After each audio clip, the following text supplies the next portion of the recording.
Penso che ci sia un problema di compatibilità tra la cultura islamica o certa interpretazione della cultura islamica.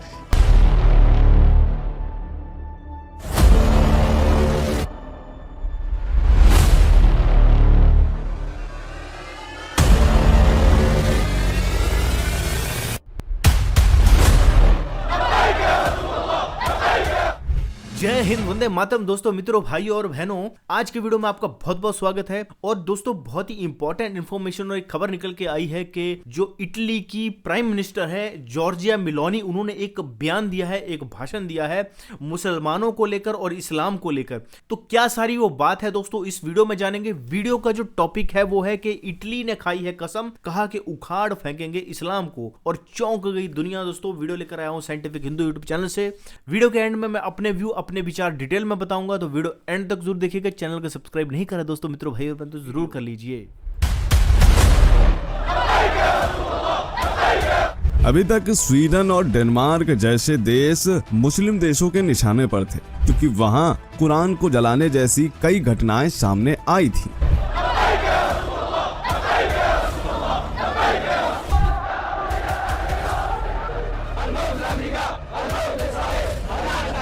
लेकिन अब एक बड़े देश जिसका नाम इटली है, उसने मुस्लिम देशों से एक तरह से दुश्मनी मोल ले ली है, और वो भी पूरी तरह से खुलेआम। इटली देश आखिर क्यों पूरी की पूरी इस्लामिक दुनिया को चुनौती दे रहा है, या यूं कहें कि इटली निर्भय होकर कुछ ऐसा कर रहा है जो मुस्लिम देशों की नींद उड़ाए हुए। अब एक बार फिर से इटली ने इस्लामिक देशों को टारगेट करते हुए एक बड़ी बात कही है। जॉर्जिया मेलोनी ने खुलेआम मीडिया के सामने आकर सऊदी अरब को ललकारते हुए और इस्लाम को ललकारते हुए कुछ ऐसा कहा है जिसने पूरे के पूरे इस्लामिक जगत में खलबली मचाकर रख दी है। तो आखिर क्या कहा है जॉर्जिया मेलोनी ने, और आखिर क्यों डर गया है सऊदी अरब, क्यों मची है इस्लामिक दुनिया में खलबली, क्या कह दिया है ऐसा इस्लाम पे। इटली ने अपने यहाँ इस्लामिक धर्म स्थलों पर बैन लगाने की बात तो की ही, साथ ही इस्लामिक स्थलों पर नजर रखने का बिल भी अपने यहाँ लाया हुआ है। इसके अलावा इटली में इसका बिल भी संसद में आया कि कोई इटालियन के अलावा इंग्लिश नहीं बोलेगा, अगर बोलता हुआ पाया जाता है तो उसे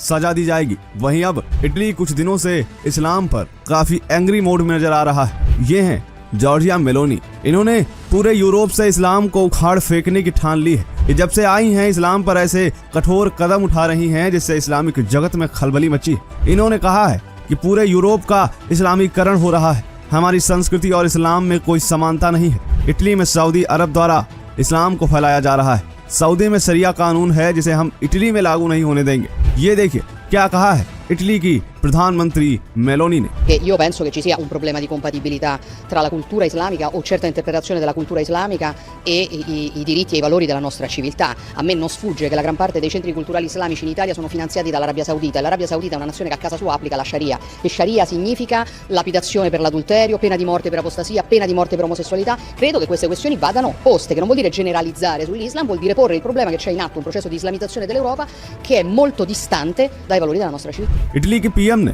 मुसलमानों को पहले ही खतरा बताया है, और अब उन्होंने इस्लामिक मूल्यों का भी मजाक उड़ाया है। कहा है कि ये शरिया को मानने वाले लोग हैं, उनका और यूरोप के कल्चर का कोई मेल ही नहीं है। ऐसे में इस्लामीकरण की चाह रखने वाले यूरोप से दूर ही रहें, उनकी यूरोप में कोई जरूरत नहीं है। मेलोनी ने कहा कि इटली में इस्लाम के सांस्कृतिक केंद्रों को सऊदी अरब के द्वारा फंडिंग दी जा रही है, और यूरोप में इस्लामीकरण की प्रक्रिया चलाने की कोशिश की जा रही है। वह हमारी सभ्यता के मूल्यों से बहुत दूर है। ऐसे में मुसलमान यूरोप से दूर हो जाएं।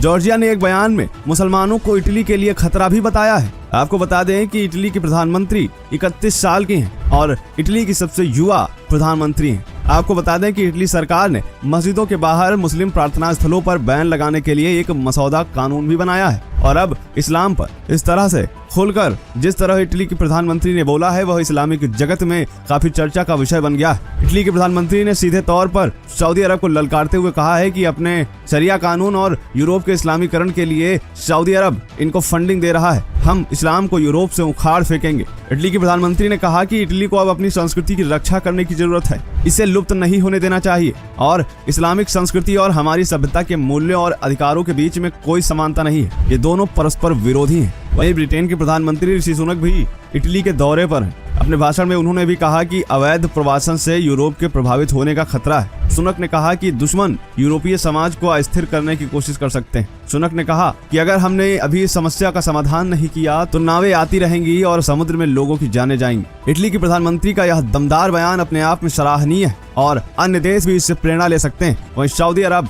तुर्की, कतर, कुवैत जैसे देशों में इस बयान को लेकर हड़कंप सा मच गया। अब देखने वाली बात होगी कि आगे क्या होता है। उम्मीद करते हैं यह जानकारी आपको पसंद आई होगी। तो दोस्तों, आपने ये खबर देखी और ये जो इन्फॉर्मेशन है, यूरोप के देशों में भी अब जागृति आ रही है, क्योंकि भारत तो कभी भी इससे अछूता नहीं था। हमारे देश के साथ भी यही हुआ है जो आज यूरोपियन देशों के साथ हो रहा है। भारत में जितनी लूटपाट इन बाहरी आक्रांताओं ने की है, खास करके जो मुगलों की शक्ल में आए थे, तो लोग उन्हें सोच रहे थे कि ये तो लुटेरे हैं, ये मुगल हैं, ये तो लुटेरे हैं, हमारे देश में ये लूटपाट करने आए हैं। लेकिन उनको उनके मंसूबे समझ में नहीं आए थे।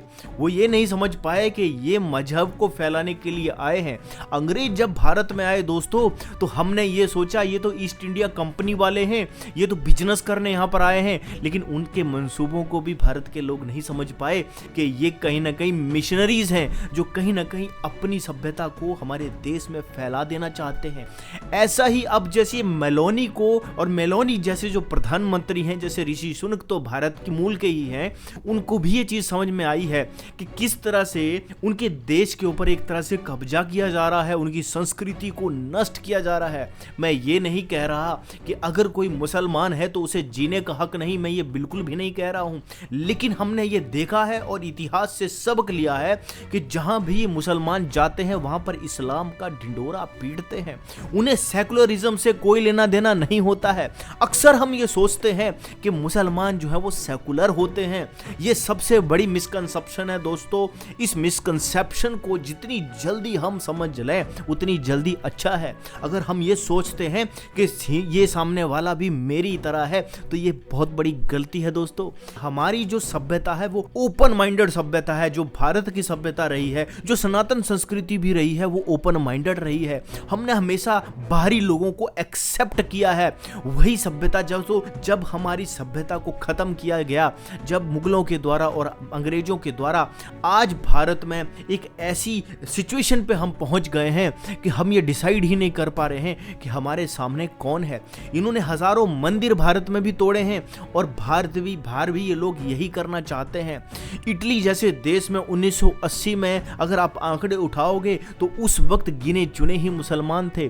2005 आते आते दोस्तों वहां पर लगभग 10,000 मुसलमान हो गए और धीरे धीरे ये संख्या बढ़ती गई और आज 2005 से लेके 2023 तक अगर आप इटली में देखोगे लगभग 17 लाख मुसलमान हो चुके हैं।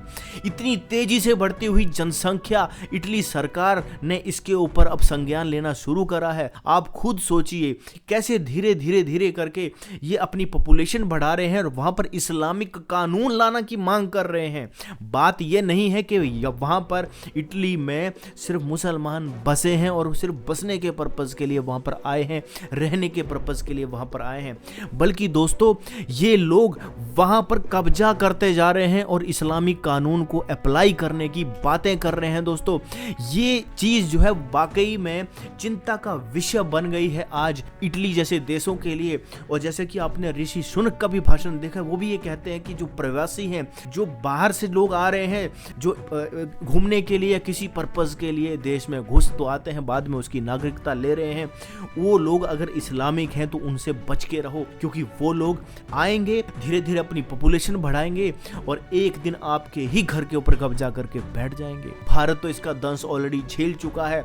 आज भारत के टुकड़े होकर पाकिस्तान और बांग्लादेश बन चुके हैं। अफगानिस्तान तो बहुत पहले ही हमारे से अलग हो गया था और वो भी मजहब के नाम पर। सबसे बड़ी बात यह है दोस्तों, वो खाली लोगों का ओपिनियन नहीं था, बल्कि मजहब के नाम पर क्या किसी देश के टुकड़े हो सकते हैं। लेकिन दोस्तों भारत जैसे देश के नहीं, दुनिया के बाकी छोटे छोटे आप देखोगे वो देश भी मजहब के नाम पर ही टूट गए हैं। अगर इस्लाम शांति का मजहब है, अगर इस्लाम वाकई में शांति का मजहब है, तो हमास जैसे जो आतंकी संगठन है वो इजराइल के ऊपर कभी भी आतंकी हमला नहीं करते।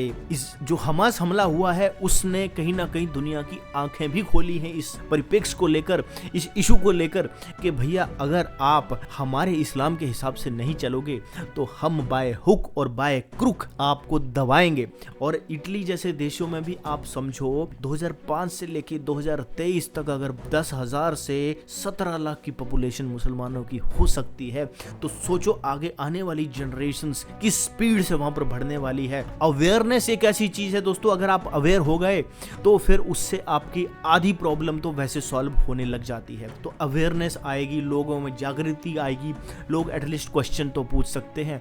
और मैं आपको एक चीज और बताऊं, इस्लाम एक ऐसा मजहब, एक ऐसा दीन है जहां पर क्वेश्चन पूछने पर भी ये लोग आग बबूला हो जाते हैं। आप प्रश्न भी नहीं पूछ सकते। मैं कहता हूं टॉलरेंस मजहब वही होता है जहां पर क्वेश्चन पूछने की आजादी होती है। इटली जैसे देश अगर इस चीज को समझ रहे हैं तो ये उनके लिए अच्छा है। वहां के लोगों में अवेयरनेस आएगी, क्वेश्चन पूछने की आजादी जरूर होनी चाहिए। अगर क्वेश्चन पूछने पर भी अगर ये लोग दंगा करते हैं तो कहीं ना कहीं इनके मजहब में, इनके दीन में प्रॉब्लम है। प्रश्न पूछना बहुत जरूरी है। और जैसा कि इन्होंने कहा कि ये जहां भी मुसलमान जाते हैं वहां पर शरिया कानून की मांग करते हैं। ये शरिया लॉ क्या है, इसको समझिए, इसको पढ़िए। दोस्तों अगर आज का वीडियो आपको पसंद है तो वीडियो को शेयर जरूर कीजिए, लाइक जरूर कीजिए। ऐसे वीडियो चैनल पर लेके आता रहूंगा। मिलूंगा नेक्स्ट वीडियो में। जय हिंद, वंदे मातरम, जय श्री राम।